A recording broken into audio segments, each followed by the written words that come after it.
Kung gaano ka daw kabilis pagsikat mo, Diwata, ganon din daw kabilis ang pagbagsak mo. Ano ay, masabi alam mo, dyan?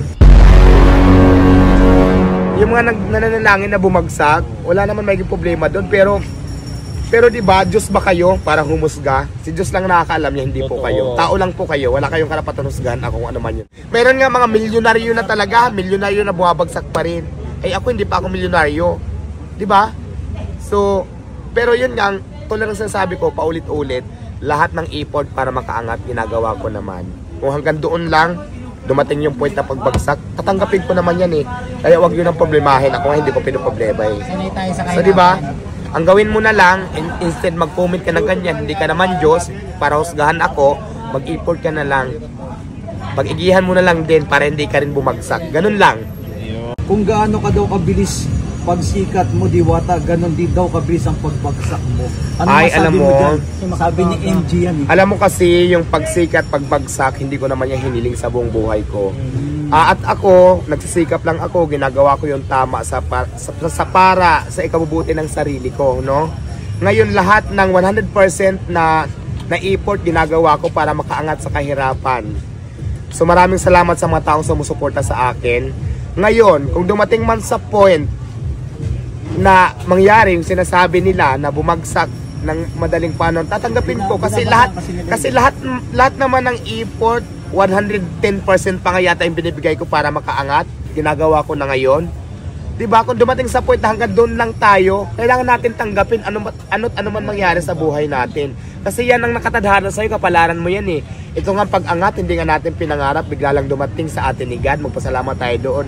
Yung pambagsak naman talaga, kailangan lang siguro paghandaan natin. Pero diba ginagawa naman, sabi ko nga, ginagawa ko naman ng paraan, yung effort ko 100% para makaangat sa buhay.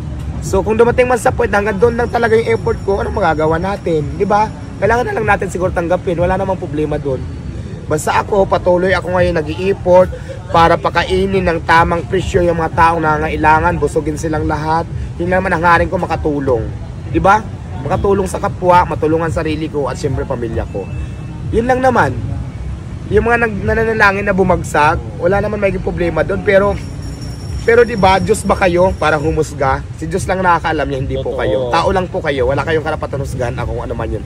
Pero sasagutin ko na kayo, if ever man na dumating sa point na ganyan, basta ako nag-effort lang ako, tatanggapin ko naman yan, hindi naman ako takot eh. Alam niyo kung bakit?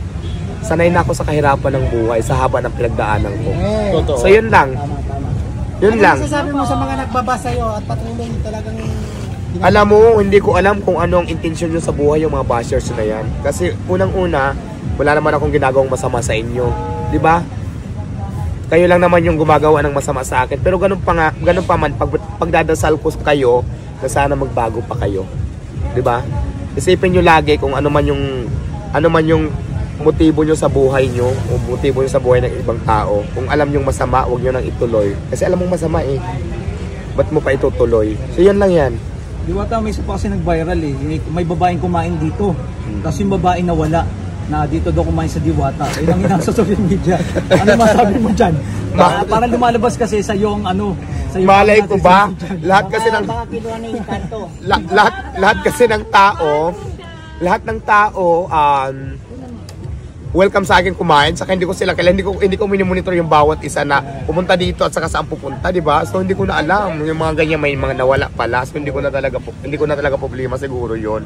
So ayoko na dagdagan yung stress ko sa sobrang dami ng problema ko din dito sa tindahan, kung paano ko siya i-manage, ano pang gagawin ko sa mga tao, all in all.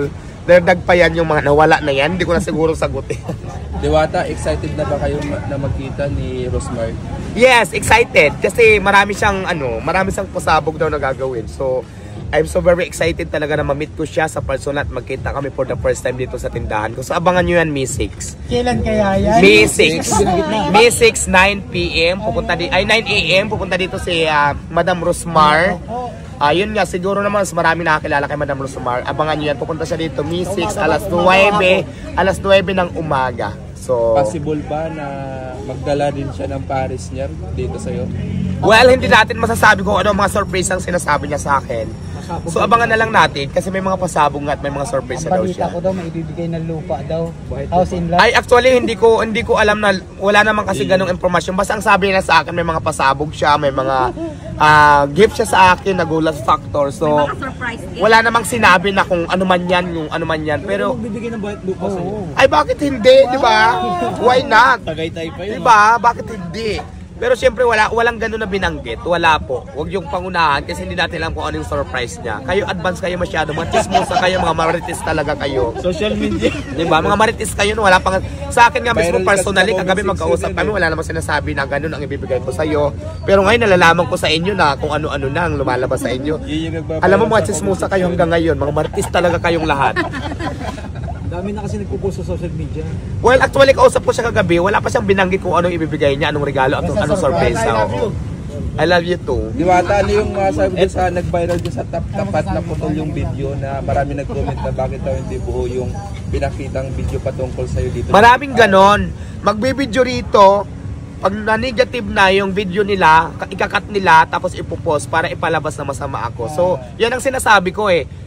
Yung intention ng vlogger na yan or sino may nagbibideo na yan, yung alam mo yung basher, masasabi nating basher kasi bakit hindi mo kailangan ipakita lahat yung video, bakit ikakat mo, ang kinat mo lang yung negative lang na nakuhanan mo video sa akin, so ipakita mo lahat, diba? Ganun lang yan eh, kasi ako naman wala man tayong tinatago, so yun lang. Anong mensahe mo doon sa, ito last na no, anong mensahe mo doon sa taong nagsabi na ito na daw yung katapusan ng, ito na daw yung pagbagsak mo? Well, maraming salamat Alvin TV. Nagtanong ka na naman sa akin. Nakaharap na naman yung camera sa iyo. Pagbagsak, sinabi ko na yan kanina, di ba? Kung mangyari man yon, kailangan natin tanggapin. Kahit sinong negosyante, dumarating talaga yan sa point na babagsak talaga. Pero ako nga, tulad ng sinabi ko sa iyo, lilinawin ko lang ulit, lahat ng effort, linampas ko na sa 100%, 120 na yata o 120% yung effort na ginagawa ko para makaangat. Pero kung hanggang doon lang tayo dumating sa point na dumating na yung salitang pagbagsak, tanggap ko naman eh. Sanay naman ako sa kahirapan kung mangyari man yun. Hindi na ako natatakot. Alam niyo naman siguro mga pinagdaanan ko, ang haba ng laban ng kahirapan ko sa buhay. Alam mo kasi, yung opportunity na binibigay, hindi ko naman sinasabi na lifetime yan, nangyayari talaga yan. Meron nga mga milyonaryo na talaga, milyonaryo na bumabagsak pa rin. Eh ako hindi pa ako milyonaryo. 'Di ba? So, pero yun nga, tulad ng sinasabi ko, paulit-ulit, lahat ng effort para makaangat, ginagawa ko naman. Kung hanggang doon lang, dumating yung point na pagbagsak, tatanggapin ko naman yan eh. Kaya wag yun ang problemahin. Ako nga hindi ko pinoproblema eh. Sanay tayo sa So, 'di ba? Ang gawin mo na lang, instead mag-comment ka na ganyan, hindi ka naman Diyos, para husgahan ako, mag-effort ka na lang. Pag-igihan mo na lang din para hindi ka rin bumagsak. Ganun lang. Yun. Napakaganda.